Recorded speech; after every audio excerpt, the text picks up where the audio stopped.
안녕하세요. 닥터 MBC 이민아입니다.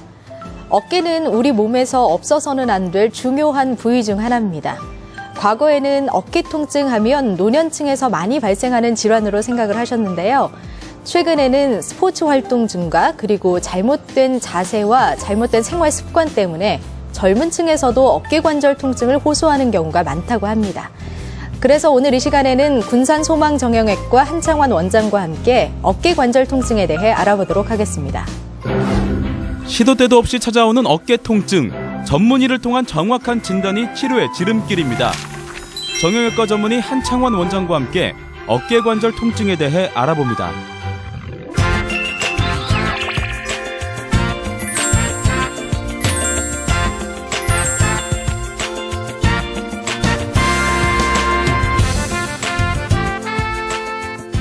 원장님 안녕하세요. 네, 안녕하세요. 반갑습니다. 반갑습니다. 네. 오늘 주제가 어깨 관절 통증인데요. 네. 먼저 우리 어깨가 어떤 역할을 하고 어떻게 네. 구성되어 있는지 설명을 부탁드릴게요. 어깨는 그 상완골의 머리 부분하고 견갑골의 관절과 순이 이렇게 만나면서요. 우리가 이제 무거운 물건을 들거나 투수가 공을 던질 때 사용하는 그 이두박근하고 어깨 관절을 돌릴 때 사용하는 회전근으로 구성되어 있습니다. 예. 어깨 관절은 우리 몸에서 가장 넓은 범위의 운동 범위를 갖고 있는 새에서는 날개 같은 부위가 되겠습니다. 요즘은 네. 사실 어깨 통증을 못 느끼는 사람이 없을 정도로 네. 어깨 통증을 많이 호소들 하시는데요. 네. 주로 어떤 증상을 호소하시나요? 아무래도 그 어깨 통증 때문에 병원에 주로 많이 오게 되죠. 예. 아무래도 통증 때문에 또 어깨를 잘 움직이지 못하고 그래서 어깨가 아프면 그러면 우리 어르신 분들은 대부분 50개원하고 물리치료를 하면 다 낫겠지 그런 개념이 있습니다. 예. 하지만 어깨에서 회전근개 파열이 되면 물리치료를 하면 증상이 좋아질 수도 있지만 그 병 자체는 더욱더 진행될 수 있습니다. 그래서 어깨가 아플 때 정확한 진단과 그에 따른 적절한 치료가 중요할 것으로 생각됩니다. 특히 좀 나이가 들면 네. 어깨를 심하게 다친 적도 없는데 네. 어깨 통증을 호소하시는 경우가 있거든요. 네. 어머님들 같은 경우는 이제 걸레질하기도 힘들다 네. 이렇게 이야기를 하시는 네. 분들도 많으신데 네. 이런 경우는 왜 그런 건가요? 다친 적이 없고 또 30에서 50대 정도에 예. 어깨가 갑자기 움직일 수 없을 정도로 갑자기 아프다.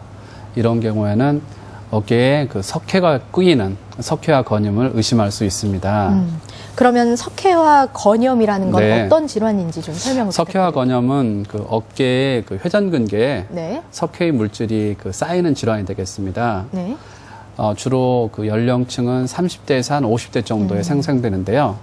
이 석회화 건염은 제일 만들어지는 형성기와 그다음 석회화 건염이 자라는 성숙기, 또 석회화 건염이 없어지는 흡수기로 나누는데 이 흡수기 때 정말 심한 통증이 일어나서 잠을 이룰 수 없을 정도의 통증이 일어난다고 합니다.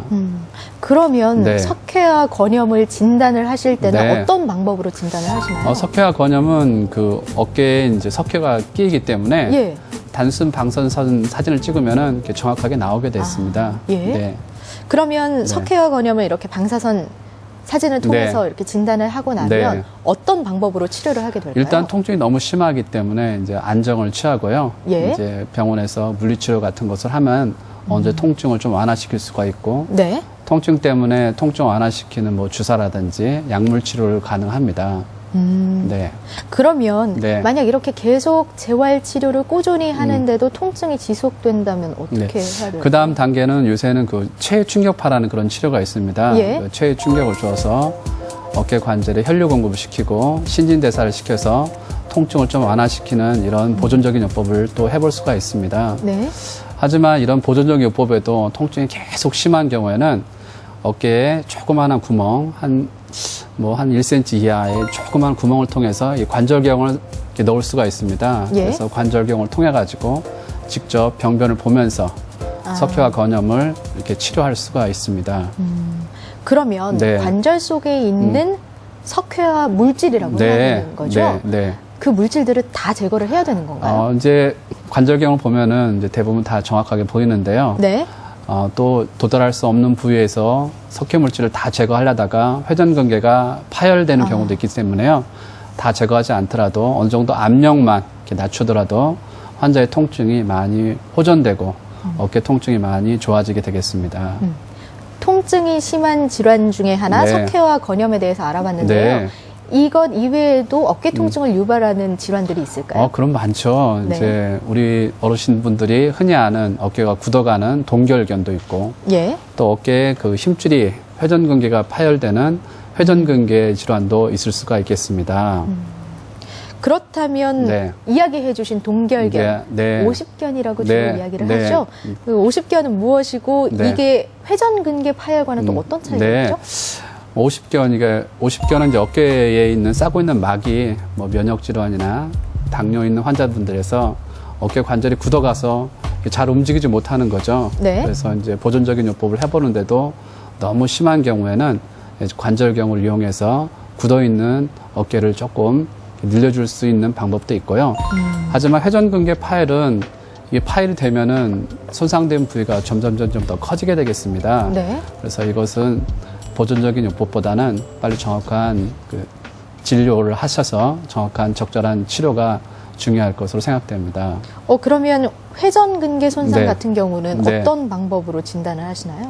회전근개 파열은 일단 단순 방사선 소견상에서는 석회화 건염처럼 이렇게 잘 확인이 안 됩니다. 예. 그래서 일단 방사선 촬영을 해보면은 이 골극이 얼마나 많이 나왔나 이렇게 확인할 수가 있습니다. 네. 그래서 이런 단순 방사선 사진에서는 골극이 얼마나 튀어나왔는지 확인할 수 있지만 정확한 진단은 아무래도 MRI를 해서 어느 부위에 얼마만큼 파열이 됐나를 확인하는 게 중요할 것으로 생각됩니다.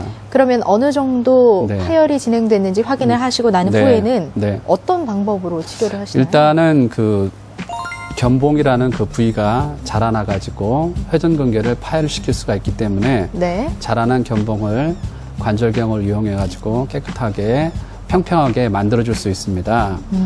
또 이 파열이 돼 있으면은 물리치료나 체외 충격파로서는 충격 그 통증 완화를 어느 정도 할 수 있지만은 근본적인 치료는 되지 않게 되겠습니다.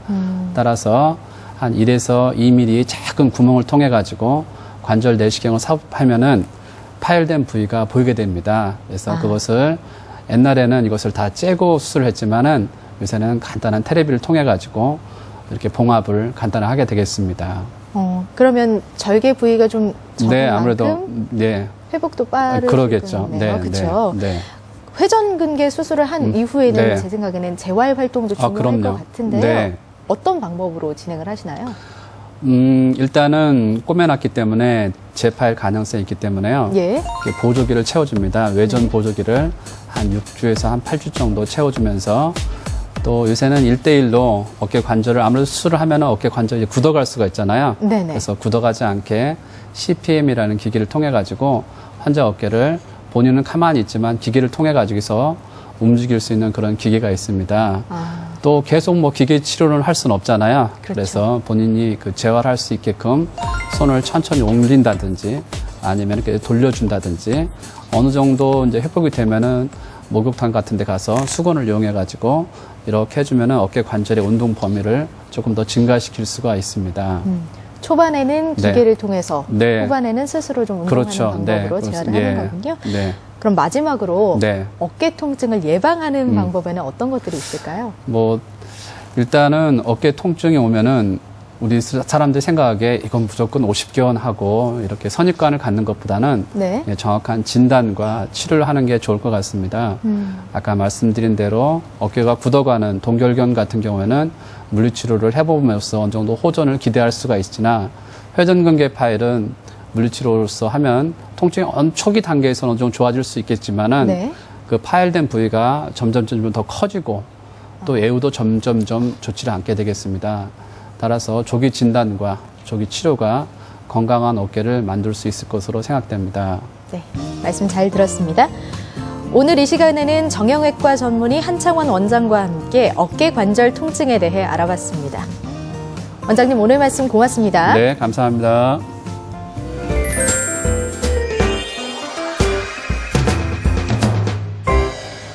피부에 특별한 문제가 없는 사람들도 환절기가 되면 윤기가 없어지거나 심한 경우에는 각질이 일어나기도 하는데요.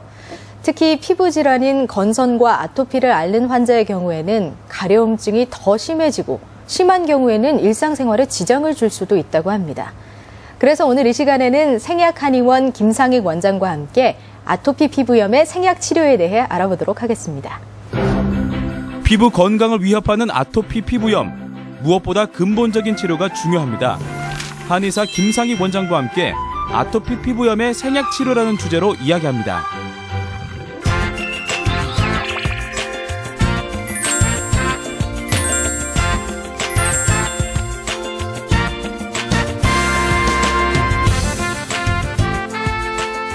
원장님 안녕하세요. 네, 안녕하세요. 오늘 주제가 아토피 피부염의 생약 치료인데요. 네. 먼저 아토피 피부염에 대해서 설명을 좀 부탁드릴게요. 예, 아토피란 그리스어 아토포스의 어원으로 우리가 음식물이나 흡입성에서 오는 그런 물질이 우리 몸의 소양증, 가려움증이나 어떤 습진성 피부염으로 오게 되는데 이런 것을 일컬어 아토피 피부염이라고 합니다. 요즘은 남녀노소 할 것 없이 피부염, 아토피 피부염 환자가 굉장히 많은데요. 아토피 피부염이 발생하는 원인은 뭔가요? 지금까지 아토피 원인을 규명되는 바는 없습니다. 예. 단 그 유전적인 요인과 환경적인 요인으로 대별할 수가 있는데요. 유전적인 요인은 이제 부모로부터 이어받은 이제 태열기 그리고 이제 활성산소가 좋은 균과 좋은 세포를 공격함으로 해서 우리 몸의 그 면역계 교란이 일어나서 우리 몸의 음양의 균형이 깨지는 데서 오고요. 또 네. 환경적인 요인은 산업화의 발전에 따라서 오는 공장의 매연이나 그 밖에 환경물질, 유해물질, 그리고 아토피를 악화시키는 모든 균들에 의해서 온다고 보고 또 이제 서구적인 음식, 인스턴트 음식, 서구적인 주거 활동에서 오는 소파나 침대나 카페트 정도도 이제 그런 원인이 되고요.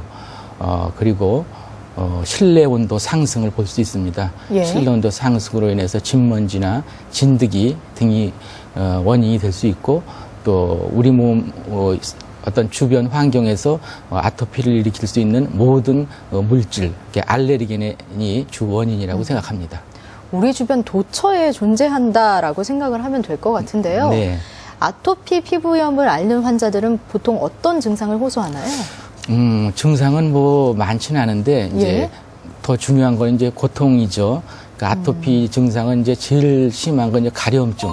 잠을 잘 수 없는 가려움증이 있어서 그걸 긁다 보면 상처가 생기고 예. 습진이 생겨서 이것이 이제 악순환으로 도는데 이거에 따른 고통은 이제 가려움증이 심하고 또 주변 시선이 이제 의식하게 되고 예. 또 주변 시선은 이제 여름이라도 짧은 팔이나 반바지를 못 입고 또 어린아이들은 철없어서 학교 가면 놀리기까지 해서 주변 시선이 굉장히 중요시 됩니다. 예. 그리고 어떤 정신적인 문제에서 이제 우울증이 되거나 네. 또 이것이 심하면 이제 자살 충동까지 이제 일으키는 경우도 있고요. 또 어떤 그 단기간의 치료가 아니고 장기간의 치료이기 때문에 이제 고가의 치료비, 진료비도 이제 문제가 되고 또 우리가 인간의 그 욕망 중에 하나인 그 식욕, 이제 음식을 먹는 것에 대한 그 제한이 너무 많기 때문에 여러 가지 고통이 따르고 있습니다. 그렇게 하고 이제 합병증까지 이제 문제가 되죠. 예. 백내장, 녹내장, 또 들이나 결막염, 그리고 제2차 세균 감염으로 인해서 오는 그런 그 폐혈증까지 올 수가 있습니다. 네, 제가 알기로는 아토피 피부염 같은 경우는 치료가 어렵고 그리고 또 잘 낫지 않는다 이렇게 알고 있는데 왜 그런 건가요? 역시 이제 원인도 규명 안 되고 뚜렷한 약이 개발 안 돼서 그렇다고 예. 봅니다. 이러한 악순환으로 인해서 양방 치료, 한방 치료, 또 민간요법, 검증되지 않은 민간요법까지 나와가지고 더 악화시키게 되고요. 무엇보다 이제 근본적인 원인 치료가 안 돼서 그렇다고 봅니다. 그러면 어떤 방법으로 아토피 피부염을 치료를 해야 될까요? 이 생약치료법이란 어떤 여러 가지의 그 스테로이드나 위해 요소, 그러니까 중금속이나 어떤 그 잔류 농약이라든가 그 외의 위해 요소가 검출되지 않은 100% 천연 식물로 이루어졌습니다. 이런 것을 한방 치료의 원리인 피를 깨끗하게 해야 되기 때문에 청열작용, 또 독소를 해독시켜야 되기 때문에 해독작용, 그리고 열성 질환이기 때문에 해열작용, 그리고 무엇보다 원인을 치료해야 되기 때문에 이제 발산시켜서 바깥으로 배출시키는 발산작용을 하는 그런 약제를 써가지고 피부 재생을 극대화시켜가지고 세살을 돋게 하는 그런 치료법입니다. 네. 그러면 일본적인 그런 관리 요법과는 조금 다르다 이렇게 이야기를 네, 좀 하실 수 그렇다고, 있겠네요. 예, 그렇죠. 그렇다고 봐야죠. 그러면 생약 치료는 어떤 과정을 통해 진행을 될까요? 일단 저희가 만든 생약을 피부에 도포함으로써 이 피부에 반응이 오는데 그 반응은 이제 각질이나 진물이나 뾰루지나 이런 증상들이 오고 그것이 이제 각질이 탈락되고 진물이 없어지면서 이제 반복적인 치료를 하는데 빠르면 2주 내나 한 달 내에 이제 명현 반응이 옵니다. 명현 반응이란 한방에서 쓰는 용어인데 어떤 그 현재의 증상보다는 더 심하게 가려움증이 온다거나 어떤 그 각질이 생긴다거나 이런데 이것은 부작용이 아니라 하나의 그 생약 치료의 어떤 과정이기 때문에 이거를 물론 저도 이제 환자한테 잘 주지는 시키지만 그러한 고비를 잘 남기면 이제 좋은 치료 효과를 볼 수가 있습니다. 그런데 만약에 이렇게 중간에 고통이 좀 있거나 네. 더 심해질 수도 있잖아요, 고통이. 네, 네. 그렇죠. 가려움이나 이런 예, 것들이. 예. 그렇다고 하면 일상생활에는 좀 치료를 받기가 어렵지는 않을까요? 근데 그게 이제 그걸 이제 고비를 넘겨야 되죠. 예, 어렵다는 것보다 이제 그런 고비를 잘 넘기면 그다음엔 반드시 호전 주기가 옵니다. 이제 좋아지는 상태가 오기 때문에 이 괴로움이 덜하죠. 생약 치료의 장점은 어떤 게 있을까요? 생약 치료의 장점은 우리가 인간이 이제 먹는 즐거움도 있는데 어떠한 그 질환이라든지 그 음식 제한이 많은데 이 아토피나 건선이나 화폐상습진이나 이런 피부병 질환은 어느 질환보다도 음식에 대한 제한이 많이 줍니다. 예. 그런데 이제 생약치료법은 어떤 그런 그 폭음을 한다거나 저는 본인이 이제 음식을 먹었을 때 그다지 그냥 어떤 부작용이 많지 않은 그런 음식이라면 일상생활에서 어느 정도 그 허용을 하기 때문에 이제 즐거운 마음으로 치료를 하고요. 또 두 번째는 생약 치료를 할 때 보통 집에서 본인들이 쓰는 많은 민간요법도 많고 네. 또 고가의 이제 보습제나 그 외의 모든 걸 쓰는데 일체 그런 치료법을 끊고 생약 치료를 하기 때문에 그런 비용 절감도 되고요. 또 좀 전에도 얘기했지만 이제 그 원인 치료를 하기 때문에 이제 재발 확률 같은 게 훨씬 적고 완치의 길도 좋다고 보고요. 저희가 그동안에 이제 쭉 치료한 데이터가 있기 때문에 치료 과정에서 이 사람의 어떤 예측 치료가 이제 가능하고요.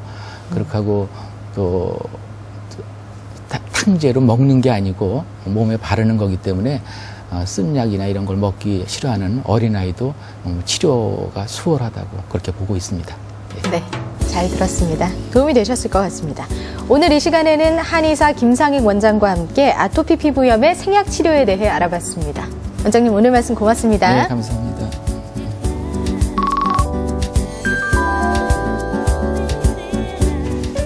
술 마신 다음 날 속쓰림 때문에 한두 번은 고생하셨던 적 있으시죠? 이제부터는 맵고 짠 음식보다는 저염식의 담백한 음식으로 해장을 해보시는 건 어떨까요? 콩과 두부 같은 식물성 단백질 음식은 위에 부담을 덜 주면서 해장을 할 수 있게 해주고요. 또 술에 있는 독성 물질을 제거하기 위해서는 칼슘과 철이 많이 함유된 해조류가 도움이 된다고 하니까요. 참고하시고요.